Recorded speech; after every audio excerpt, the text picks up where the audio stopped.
Oh, il y a de la colère, là.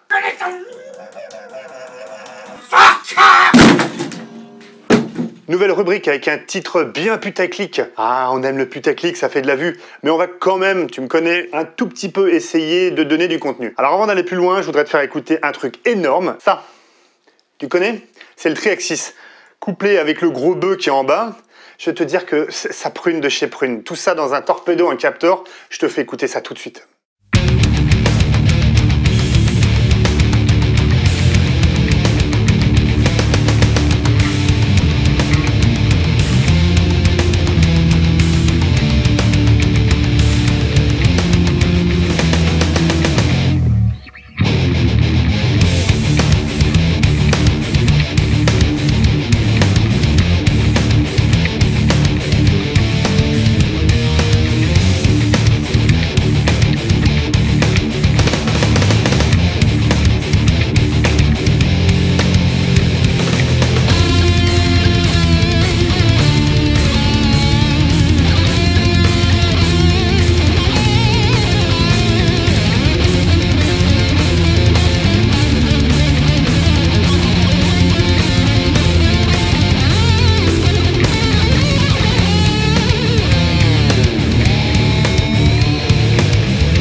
Alors, plutôt pas mal.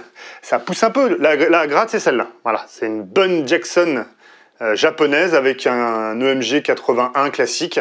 Voilà, bon, tu vois, c'est vraiment pas la gratte qui fait le son, hein, même si c'est une putain de gratte super jouable et avec un look de tueur. Non, non, c'est vraiment pépère, là. Réécoute bien le son tout seul comme ça, tu vois.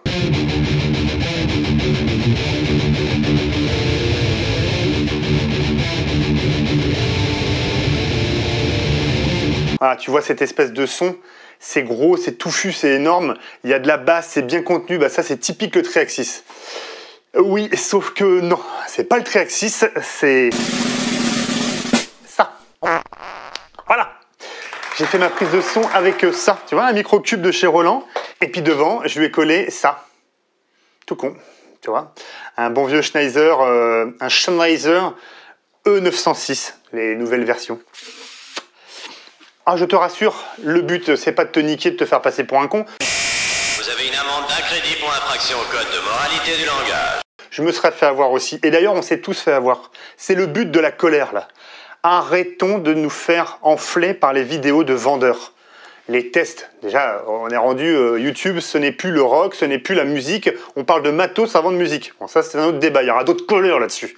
Mais au-delà de ça, quand tu vois les vidéos, je ne vais pas citer des gros, là, des Ola, des Redda, tous ces mecs-là là, qui sont vendeurs chez Anderson, ils ont leur propre marque ou quoi que ce soit. Évidemment que ça sonne énorme. Les mecs avec un studio, je ne sais pas ce qu'ils ont comme matos dans le studio, mais c'est énorme. Donc ils arriveront automatiquement à faire de l'énorme. Le but, c'est de vendre. Sentez-moi ça, il est frais mon poisson. Ça sent pas bon ça sent pas la mer ça. Donc je te dis pas que toutes les tests sont putassiers. Il vous encule, il vous encule, il vous encule. Le souci qu'il y a, c'est qu'il faut faire gaffe à ça. On peut faire sonner n'importe quoi en studio. Voilà la colère. Une gentille colère, elle était pas méchante, pour t'aider. Hein. Et encore une fois, c'est tout sauf pour te dire tu passes pour un con, les... Non, non, non, non, on se fait tous baiser la gueule. Le vrai test, il n'y en a pas en réalité.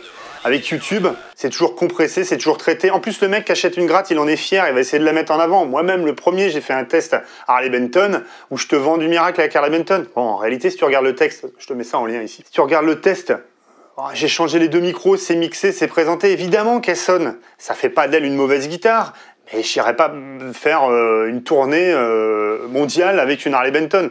Je n'irais pas faire tournée mondiale tout court. Mais voilà. Donc, extrême prudence. Ne nous faisons pas avoir comme des bleus. Le but, c'est de vendre. D'ailleurs, le but, c'est que de vendre. Donc, méfiance des tests. Ce qui sonne sur YouTube, c'est pas valable dans la vraie vie. Eh ben, voilà quoi. Allez, j'ai de la colère là. Oh mon Dieu, il a chié dans toute la pièce.